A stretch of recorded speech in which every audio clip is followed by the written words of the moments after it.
What is the best way to market your course when you haven't really developed an audience yet? I do have an email list of about 900 and some social media followers totaling, let's say, 1,000, but don't feel confident that they are all quality leads from our target market. On the one hand, I've thought, why not just market to the list regardless of whether they are truly warm leads or not, and let those on the list weed themselves out by unsubscribing if they don't feel it applies. On the other hand, I'm a bit nervous about appearing to spam people. This may seem like a no-brainer question, but I'm looking for guidance because I'm totally new to internet marketing. Yeah, no-brainer or not, it's an awesome question. Again, I forget the name of the person who asked it, but thanks so much, because we're going to hit on a few things here that, again, for people on that earlier end of the spectrum, first year or less of your business, you are likely already thinking about this stuff. And if you haven't already had to come up against quite a few of these things. So let's first address the question of the email list. And then I do want to spend some time in this whole a bit nervous section, because I have totally experienced that. It took me years to get over the apprehension and anxiety, especially of email marketing. When you're about to send an email to thousands of people, you get a bit worried. There's a lot of stuff that could go wrong. And so being nervous, if you're my style of personality, is pretty normal. So first of all, let's talk about the list size of things. So I don't know if you're the person who asked this question and and you want to expand on anything as I'm kind of making some assumptions here, feel free to chime in. And if not, you can follow up with me later. But I don't know how you got this list. So when people join an email list, like 900 is not a bad number, especially if you're a fairly new business. And if you have social media followers in the magnitude of 100, that's probably a good targeted list. So those are 1,000 people that at least know who you are and know what your business is all about. Unless you were doing something completely unrelated, which I assume you weren't when you built your list. So let's say, as an example, you team up with me here at Tools Motivation, and I put you in charge of the lead generation department, and you build a lead magnet giving people healthy eating tips. And they sign up for our list, and now we're hitting them once a day with PLR type of marketing. Completely unrelated, 0% of those subscribers will be useful, and it will be a useful or useless experience for them and you. But I'm assuming that's not what you did, right? You likely built this list by giving away something related to your business, your area of expertise, advice that you give people, whatever. And they hopefully made a connection with you if you're personally branded. I find that the majority of people I talk to in our audience are doing personal branding, meaning they're the face, just like me. Like the emails that I send to our list come from Justin Popovich. Down the road, if the company gets bigger and I start really expanding our team, and it's not always me sending the emails, we may change that to Tools Motivation and make it more of a corporate brand. But for now, it's personally branded. And so if that's the case, they kind of already know who you are because they signed up for Chad's list. So when Chad sends them an email, they already know that, okay, I'm expecting this. So that right away should eliminate any spam concerns, because as long as you're using an autoresponder piece of software, so this is like something like an Aweber, ActiveCampaign, Drip. Chad, what are some other big ones right now? GetResponse. Yep. I can't think. Oh, I guess MailChimp's a big one too. MailChimp. Mm-hmm. Yeah, so tons of them. Okay, as long as they can unsubscribe from your list, then it's not really a spam complaint. They signed up to be on your marketing list. They can unsubscribe. The frequency of your marketing is entirely up to you. So really, the more you send out emails that promote what you do and the value that you deliver, the better. Now, if you look at these numbers, right? So this is 900. Let's round it up to 1,000. Again, they may have got on your list just to get something for free. So you're likely whittling a list like this from, let's say, 900 or 1,000 people down to a couple dozen people to find real quality leads. That's how small of a number it's likely going to be at the end of the day. So how do you find, if you've built a list of 1,000, how do you find those 30 people that really want to do business with you? It's by relentlessly sending them, I use that word very deliberately, stay tuned, sending them information, value, promotions, things related to what you do in your business. At Tools Motivation, we mail our main list on average 6 times a week. And very often it's 7 times a week because we have a lot of stuff to share. It's not always just selling. We try to creatively mix value delivery, giving away free content, offering advice that I know is needed because I talk to my customers and I hear the questions that they're asking. So I answer the questions in the emails, and then I might wrap a promotion into that, but I lead with value a lot of the time. So as long as you do that, right, get creative with remembering that each time somebody reads your broadcast, it's an individual person that you're trying to help. So whenever I'm writing an email broadcast, I usually think of the latest conversation I had at our help desk or on my phone, and I feel like I'm writing to or speaking to that person. So I'm trying to give them some advice, and I'm also saying, hey, you might want to buy this thing, okay? But you need to do that frequently. Like I generally recommend, I haven't found too many audiences or business models where mailing once a day is not unreasonable. For a lot of people, that could be way over the top, and you haven't done any email marketing, fine. Like maybe you want to start with 3-4 times a week, but you're going to need to mail people to whittle down that list and find your leads. So our general list, I'll just throw out our full numbers here. We've got about 14,500 people on our entire list of our database at Tools Motivation. That list gets segmented into several segments so that our general promotions go out to, let's say, 7,000 or so people.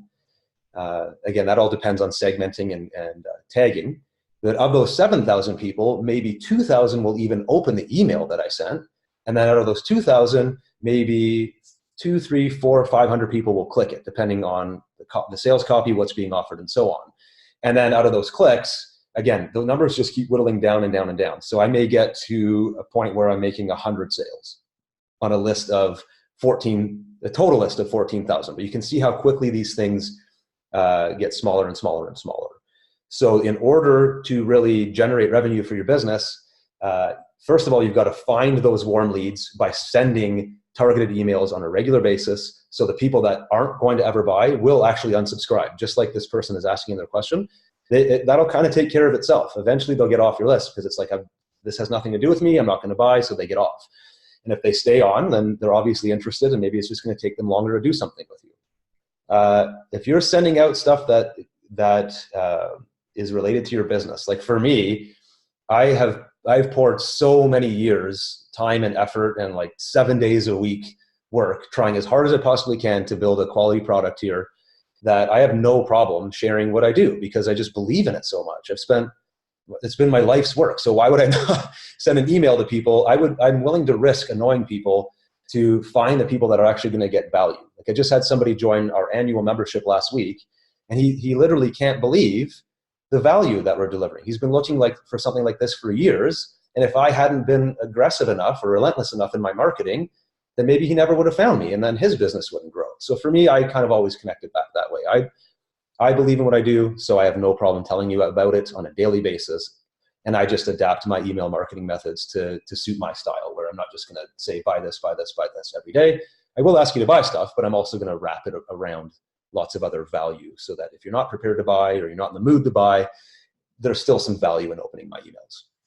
Hopefully that helps. One of the biggest things that Justin mentioned earlier was the segmentation. So that's the biggest, most powerful part of email marketing is, you're not sending every email out to your entire list usually.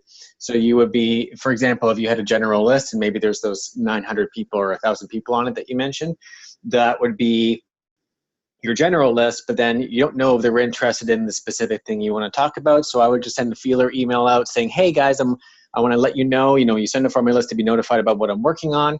I'm working on this new podcast or this new ebook that I'm going to be releasing next week. If you're interested, click below to learn more about it. Maybe you have a page on your website or a blog post announcing it. And then you're able to see with your autoresponder if they click on the link, and if they do, then you tag them with a certain tag so that you know that they're interested in that, and then you would only send those people the announcement later on. Yeah, absolutely. And to kind of extend on to that, I'd see other questions coming in, folks. We'll definitely get to those. We use ActiveCampaign as our autoresponder. I cannot recommend it enough. It may be a bit pricey if you're just starting out, but once you get an established business, it's amazing. So what we do, and you probably saw this if you bought Success Rituals, is you actually get put into a separate automation and you won't receive, if I did it correctly, you won't receive our day-to-day emails for a couple of days because we put you into a separate flow where right after you buy, we send you a thank you email with some other information. I often use that thank you email to deliver surprise bonuses to our customers because we always try to over deliver. We try to give them more than they even expected. Just wherever you can do that, do it. And that's why I often tell people to buy our PLR, because it's like PLR content rebranded as a surprise bonus is awesome just for building customer loyalty. Then the next day, we have another email that goes out with a reminder saying, hey, did you buy the upgrade from Success Rituals? Because if not, you can still get it here. And then if you, the following day after that, we have some other promotion. It's like, hey, thanks for being a Success Rituals customer. We've got this private thing for you. Okay, so we will have 2, 3, 4 emails that specifically go out to those buyers, but anyone else on our list who did not buy that won't even see those. So it's really cool. You can start, once your business gets busy, you can have all these different parallel tracks of email marketing going out. And at the end of the day, I have yet found anything more effective than email marketing in terms of generating revenue in an online business. So the more email marketing you do, and the more effective you get at it, where you're putting the correct message in front of the correct person, the better you'll get at all of this stuff. Okay. Now, again, I'll come back to those questions. I just wanted to quickly touch a little bit further on this whole section here. A bit nervous about appearing to spam people. Huge question, honestly. Whoever, again, it was Regini that asked it, I think. So first of all, I'm glad you admitted it, because I was, when I first started email marketing, the first couple of years, I was so nervous before I sent out an email. And then when I asked other people that I had been to networking events and stuff with, they were like, no, I don't care. So I thought I was just like the only person, but then I found out later, a lot of people do actually were, they just didn't want to admit it. And I think it's normal. What happened for me was just, it's one of those things where over time, the more you do something, it gets easier. Public speaking, do your first speech, you're freaking out. Do 100 speeches, you don't even care anymore. So that's part of it. The other part of it is being 100% sold, total belief in your product or service. Like I mentioned earlier, like I personally believe so much in what I'm doing. I've put my best effort into this business every day for years and years. So I have no problem telling you about it and asking you to buy my stuff because I think it'll help you.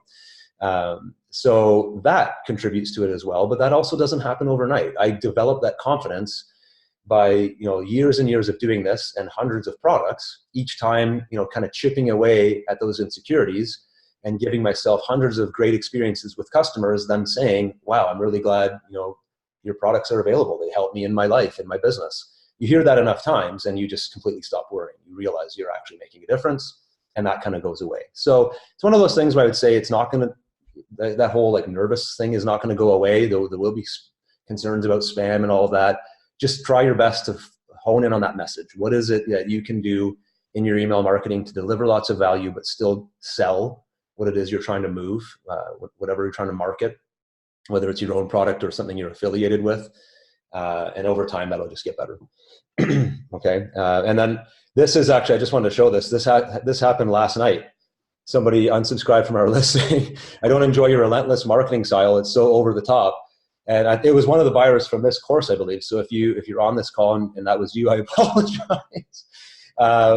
That's how it goes. No hard feelings at all. And I don't blame you from unsubscribing, because that's how I market. I send emails to our list every day.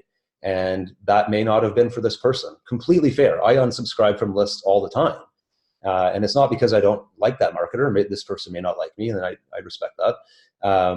But maybe they do, and they just didn't want to get as many emails. So, or what you could do is just never look at the unsubscribes and don't even worry about it. I know a lot of people that don't even care, because unsubscribes come and go. It's it's the nature of doing it. Every single time I send a broadcast, we get a bunch of unsubscribes. And in some cases, we get people emailing us the next week. I unsubscribed by accident. I really want your freebie this week. Can you put me back on the list?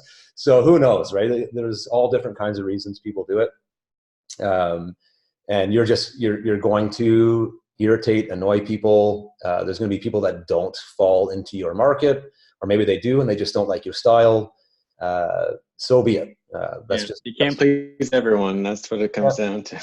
So I just put this smiling Russian hat face anytime I get something that maybe stresses me out a bit. It makes me feel better. But in all seriousness, for the person that unsubscribed, I get it. Like, yeah, I'm sending an email every day, and that's probably too much for some people. Fair. All right.